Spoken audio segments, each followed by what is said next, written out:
Loan, EMI എന്നിവയെല്ലാം ഇന്ന് ഭൂരിഭാഗം വ്യക്തികളുടെയും ജീവിതത്തിൻ്റെ ഭാഗമാണ്. UAE-യിലും സ്ഥിതി വ്യത്യസ്തമല്ല. കാർ ലോൺ, പേഴ്സണൽ ലോൺ തുടങ്ങിയ വിവിധ തരത്തിലുള്ള ലോണുകൾ എടുക്കുന്ന നിരവധി പേർ UAE-യിലുണ്ട്. ഇക്കൂട്ടത്തിൽ പ്രവാസികളുടെ എണ്ണവും കുറവല്ല. എന്നാൽ ലോൺ എടുക്കുമ്പോൾ നിരവധി കാര്യങ്ങൾ ഓരോരുത്തരും ശ്രദ്ധിക്കേണ്ടതുണ്ട്. ലോണുമായി ബന്ധപ്പെട്ട മുഴുവൻ കാര്യങ്ങളെക്കുറിച്ചും അറിയാതെ അതിന് മുതിർന്നാൽ ലോൺ തുക ഇരട്ടിയും മൂന്നിരട്ടിയുമായി വർദ്ധിക്കുന്ന സാഹചര്യത്തിലൂടെ കടന്നു പോകേണ്ടി വരും. അടുത്തിടെ ദുബായിൽ താമസിച്ചിരുന്ന ഒരു ഇന്ത്യൻ പ്രവാസിയുടെ ലോൺ മൂന്നിരട്ടിയായ സംഭവത്തെക്കുറിച്ച് ഖലീജ് ടൈംസ് ആണ് റിപ്പോർട്ട് ചെയ്തത്. 18,000 ദിർഹം ശമ്പളം വാങ്ങിയിരുന്ന സമയത്ത് 1,18,000 ദിർഹം യുവതി ലോൺ എടുക്കുകയായിരുന്നു.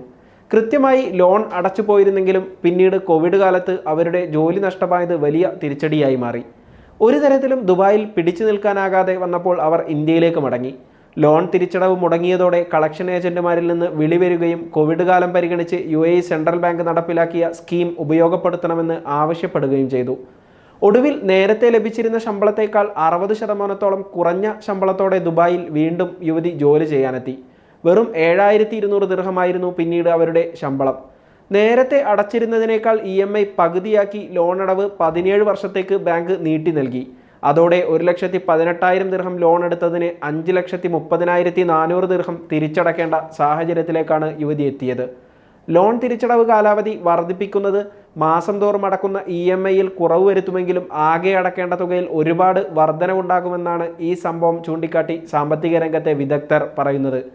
ലോൺ എടുക്കുമ്പോൾ നൽകേണ്ട പലിശയെക്കുറിച്ചും മറ്റു ചാർജുകളെക്കുറിച്ചും കൃത്യമായി അറിഞ്ഞിരിക്കണമെന്നും ഇക്കാര്യം പലരും ശ്രദ്ധിക്കുന്നില്ലെന്നും വിദഗ്ധർ പറയുന്നു. ഉദാഹരണത്തിന് 10,000 ദിർഹം 10% വാർഷിക പലിശയിൽ ലോൺ എടുത്ത് തിരിച്ചടവ് കാലാവധി 8 വർഷത്തേക്ക് നീട്ടിയാൽ 4 വർഷം കൊണ്ട് അടച്ചു തീർക്കുന്നതിനേക്കാൾ 2,000-ലധികം ദിർഹം കൂടുതലായി നൽകേണ്ടി വരും. അന്യായമായ ബാങ്കിംഗ് പ്രാക്ടീസുകളിൽ നിന്ന് ഉപഭോക്താക്കളെ സംരക്ഷിക്കുന്നതിനായി നിരവധി നിയമങ്ങൾ UAE സെൻട്രൽ ബാങ്ക് നടപ്പിലാക്കിയിട്ടുണ്ടെന്നും ലോണുമായി ബന്ധപ്പെട്ട മുഴുവൻ കാര്യങ്ങളും ബാങ്കുകൾ ഉപഭോക്താവിനോട് കൃത്യമായി പറയണമെന്നും Gulf law corporate commercial department director Atty Bani Almasar വ്യക്തമാക്കുന്നു. കടം വാങ്ങുന്നവരും അവർ ഒപ്പിട്ട് നൽകുന്ന കരാർ വ്യക്തമായി വായിച്ചു മനസ്സിലാക്കണമെന്ന് അദ്ദേഹം കൂട്ടിച്ചേർത്തു. ബാങ്ക് നടത്തിയ പ്രവർത്തനങ്ങൾ സുതാര്യമായിരുന്നില്ലെങ്കിൽ ലോൺ മൂന്നിരട്ടിയായ വിഷയത്തിൽ പ്രവാസിക്ക് പരാതി നൽകാവുന്നതാണ്. എന്നാൽ ഇതിനുള്ള തെളിവ് കയ്യിലുണ്ടാകണം. എന്തൊക്കെ പറഞ്ഞാലും ലോൺ എടുക്കുന്ന സമയത്ത് ശ്രദ്ധിക്കേണ്ട കാര്യങ്ങൾ ശ്രദ്ധിച്ചില്ലെങ്കിൽ അത് വലിയ തിരിച്ചടിയായി മാറുമെന്ന് തന്നെയാണ് ഈ സംഭവം സൂചിപ്പിക്കുന്നത്. നിലവിൽ ചെയ്തുകൊണ്ടിരിക്കുന്ന ജോലി എത്രത്തോളം സുരക്ഷിതമാണെന്ന് ഉറപ്പുവരുത്തി അതിനനുസരിച്ച് വേണം ലോൺ എടുക്കുന്ന കാര്യത്തിൽ തീരുമാനമെടുക്കാൻ. ഭാവിയിൽ വലിയ ബാധ്യതയാകാനുള്ള സാഹചര്യം ഇതിലൂടെ ഒഴിവാക്കാം.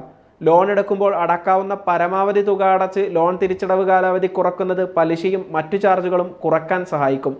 EMI തുക കുറയുമ്പോൾ തിരിച്ചടവ് കാലാവധി വർദ്ധിക്കുമെന്നും തിരിച്ചടക്കേണ്ട തുക ഇരട്ടിയും മൂന്നിരട്ടിയുമൊക്കെയായി മാറുമെന്നും അറിഞ്ഞിരിക്കുക.